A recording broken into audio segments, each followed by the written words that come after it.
Good morning, Team Pactors, or it's a Friday morning for me. I wanted to show you how I learn a song. In my last email, I said I don't want music on stage because I think we lead best without it, or it was a strong encouragement, and it's a requirement for frontline. So if you're singing or playing acoustic guitar and singing, no music in front of you because it means you can leave the room better.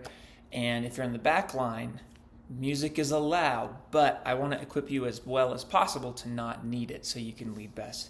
So I wanted to share how I process music when I hear it new, and how I learn it. And it's all based on my ear. I find that if I look at a chord chart to learn a song, I internalize it much less well. So I'm not going to look at any chord charts. And I thought, I'm in front of a piano. I thought maybe I'll show you my chords. But then I decided, no, I want this to be totally by ear.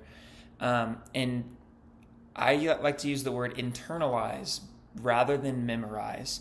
Because when we internalize something, it's just a different word, but it encapsulates the feeling of it as well as the notes.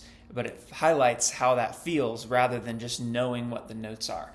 So this is more than just in my mind.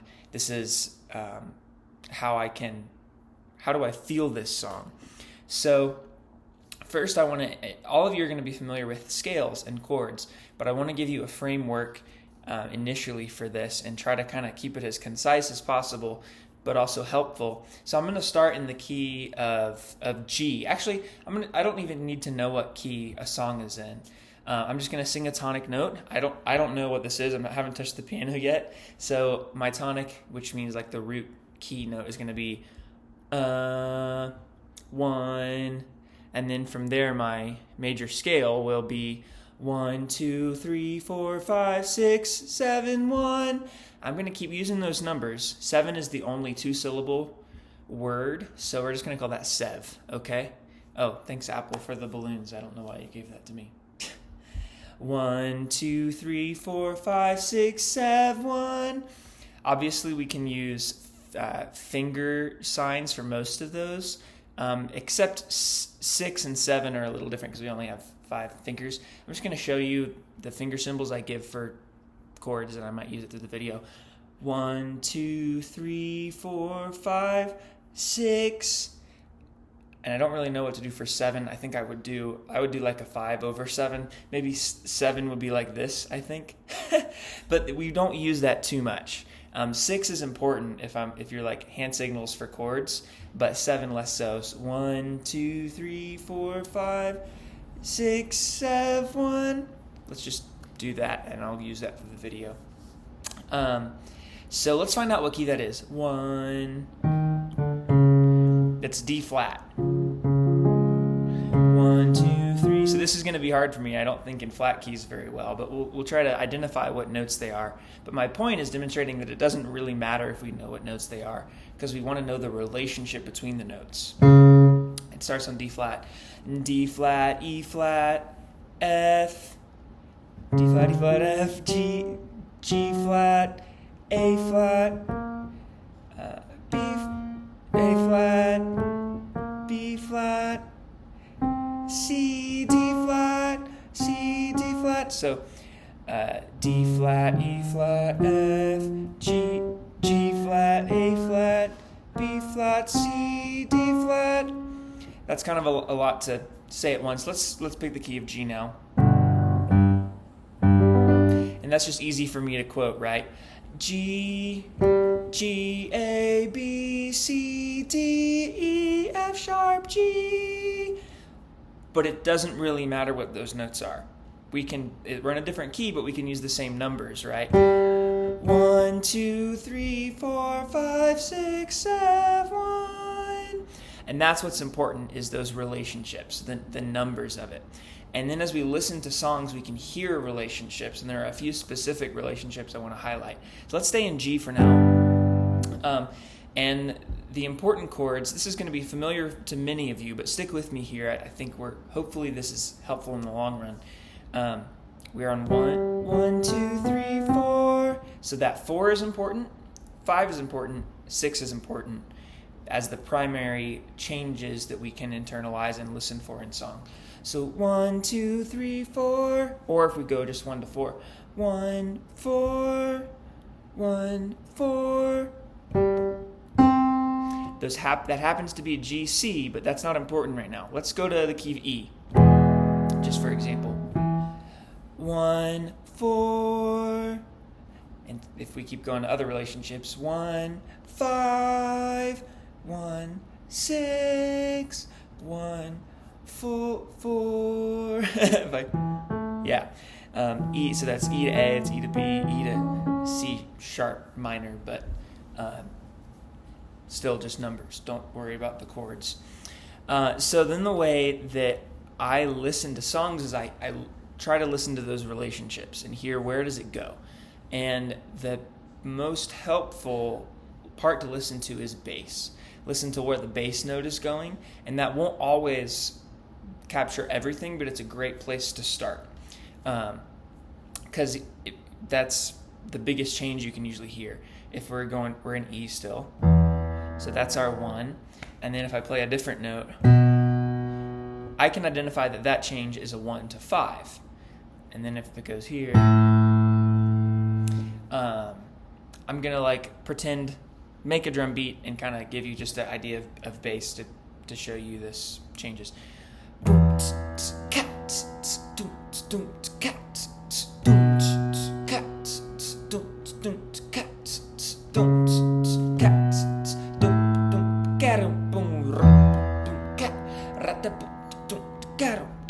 So that happened to be Who You Say I Am. When I started, I didn't have any intention, but then I was like, okay, we can go with Who You Say I Am.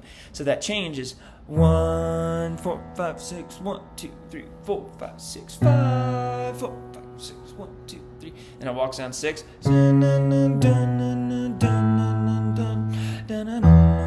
And if we listen to the bass in that track, it's not in that key, but that's where we can hear the changes best.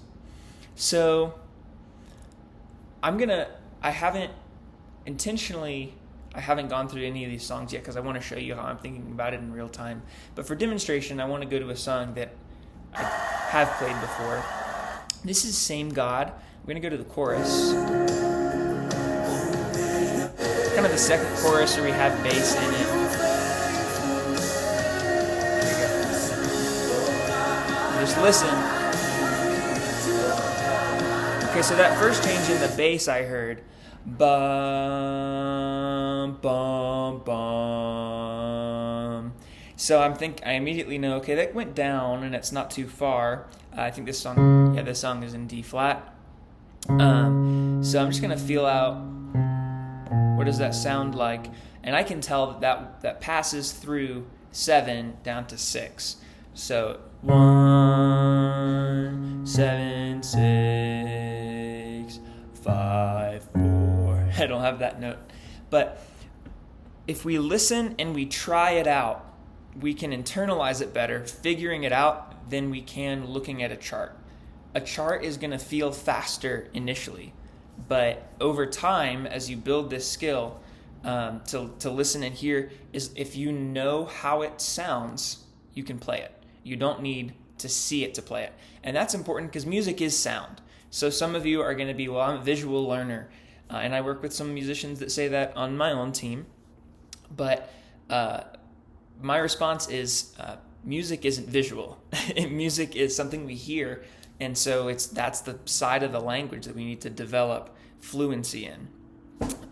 So we have this scale. So let's stay in D flat for now. That's our 1. 1, 2, 3, 4, 5, 6, 7, 1. An exercise you can do to kind of internalize this is go from 1 to each scale degree back to 1. So 1, 2, 1, 3, 1, 4, 1, 5, 1, 6, 1, 7, 1, 1. And by the way, that would be 1, 8. Octave, OCT, the prefix for 8, right? That's why it's called an octave. It's still 1. We're not going to use 8, but 1, 1, 1, 8. Now you know, if you didn't before. So let's listen to one of the songs we're doing this week. I'll pick one that I haven't worked on at all. I'm going to pick every step and just listen to how I think the changes are going. I don't even know what key this is in. So I'm sitting at the piano, I'm going to figure out what key it's in. Here's every step. It's in G. Once it hit, I remembered that I have listened to this and I knew it was in G.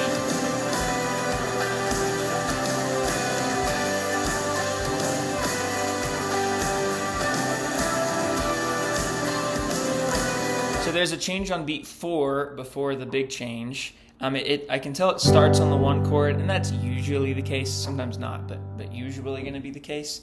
The lead line, if I remember correctly, is like. I don't think that was it, but I'm going to focus on the bass before I think chords at all.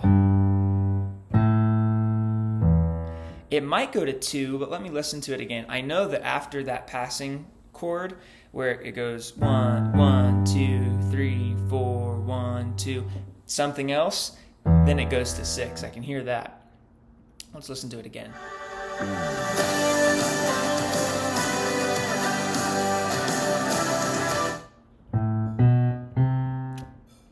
It sounds like it goes to 4. So if I play bass.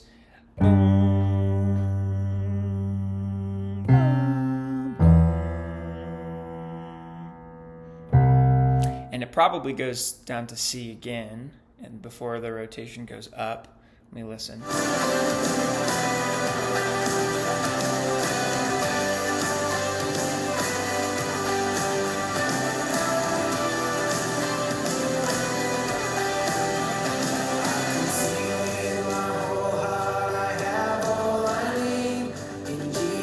So in the verse there, it changes. It just stays on 1. But I think I got down the intro in G.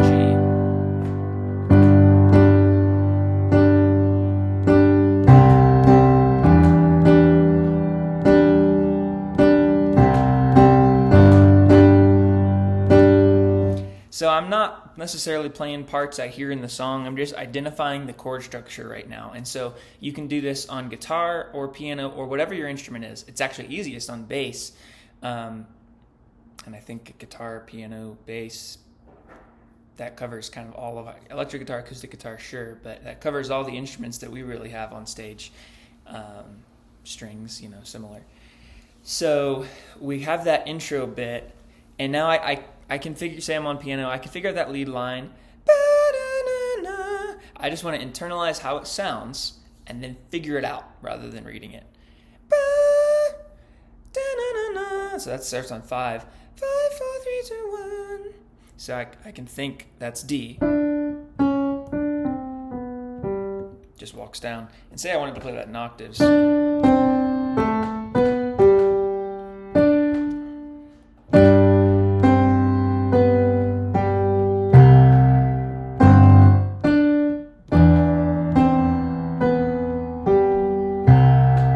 That's just combining what I hear in the lead line with the bass.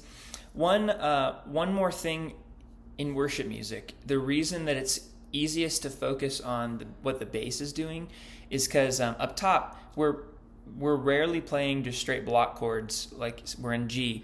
We're rarely playing just G, just to a C, to a E minor, to a D.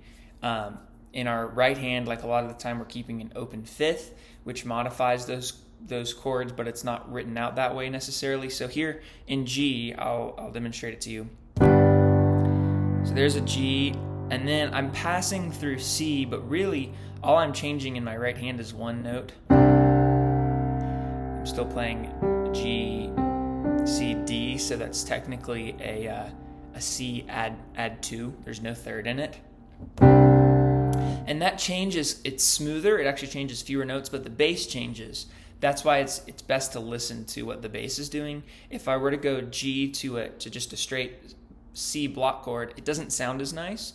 It does sound like a bigger change. It would sound like this.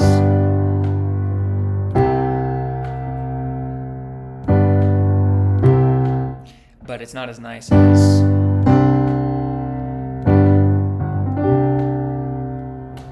My sustain pedal's running away from me.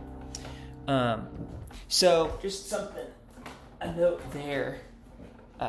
that what you listen to in the higher harmonic register is not as consistently simple as the bass. So that's why we want to listen to that. Let's keep listening to every step. Savior, my joy is complete. Onward to glory, yet here I will wait. I will trust in Christ every step I take. So it went, I will trust in Christ every step I take. And it kind of pushed. I'll have to listen to it again for that last rhythm. But I could hear that walk down from, I guess it started on 6 minor, 5, 4, 1. And the vocabulary doesn't change too much. So the relationships we're prioritizing, like learning, are 1, 4. That's the biggest change you're going to hear in worship music. Build My Life, the verse is just straight 1 to 4. Worthy of every song we could ever sing. So if you learn what that sounds like, then it doesn't matter what key you're in, you can know the relationship of those chords. Like, for example, we go to E. Worthy of every song we could ever sing. And in this key particularly, you get a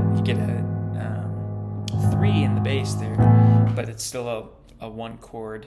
So you can listen to like, oh, that's different. I have to figure it out for a sec. But there's not a ton of variety here. You hear patterns. Let's go to Abide and kind of do this again and see what we hear here. See what key?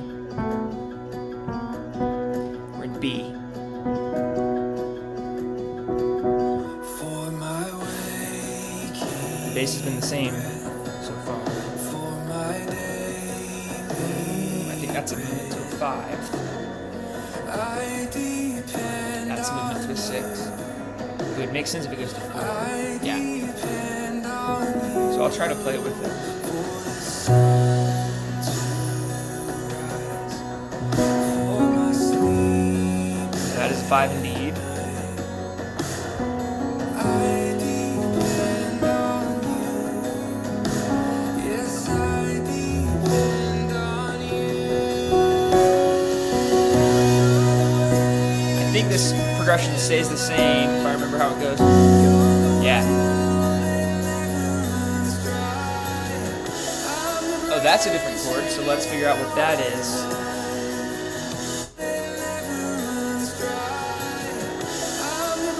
Ba. That's the bass note. But I can already hear but in relationship to my 1, that's just 1 above it. But da da. So if I don't know what that is, I can find that relationship and then count it. Here it's just 1 note difference. So but how far is it from 1? Just 1 away. So 2, 1. So I'm going to try a 2 minor there.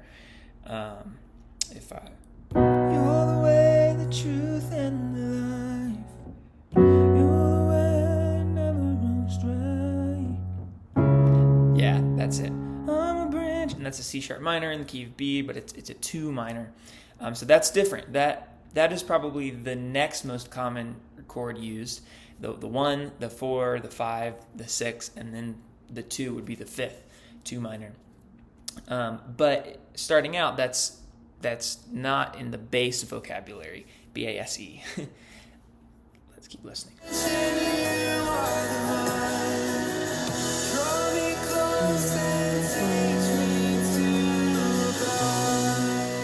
And one reason to focus on bass too that's handy is you can hum it with it and kind of actively confirming that with my own voice that's what I hear. Bum bum. We can only sing 1 note at a time, right? So we can't sing a piano part, but we can sing a bass part because that's usually 1 note at a time. Go from the beginning of the chorus. Yes, I depend on you. I think it's gonna go to 1. Bum.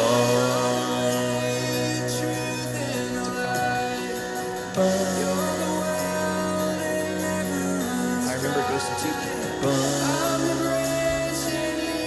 Bum. I went to 6. So I know some of the it went to 6 you're going to feel like, I didn't hear that. That's because I've been doing this for quite a while. And in time, you can too, and you'll never need sheet music again once you hear these relationships, and it enables you to be a much better musician, much better worship leader. So something to work towards. What I want you to take away is that I'd love for you to try listening to a song, sitting down with your instrument, and try to figure it out before you look at a chord chart. Just try to figure it out.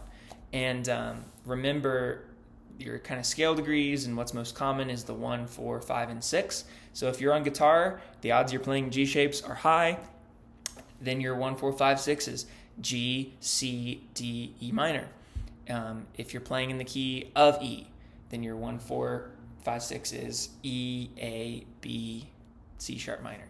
And so once you figure out what those chords are in the key, you can think about relationships much more than you have to think about specific chords. And that helps us translate much better and hear it and feel it, so that we grow to a point where all we have to know how to play it is how it sounds like. We don't have to look at a piece of paper to tell us how to sound like that, because we've grown as musicians. So video is a little longer than I hoped for it to be, but I hope this is helpful to you. I would welcome any questions, because I want to help you grow, and as we go towards National Convention, and then as you take skills back to your church. So thanks for your 21 minutes and 33 seconds at this point, and I look forward to working with each of you soon.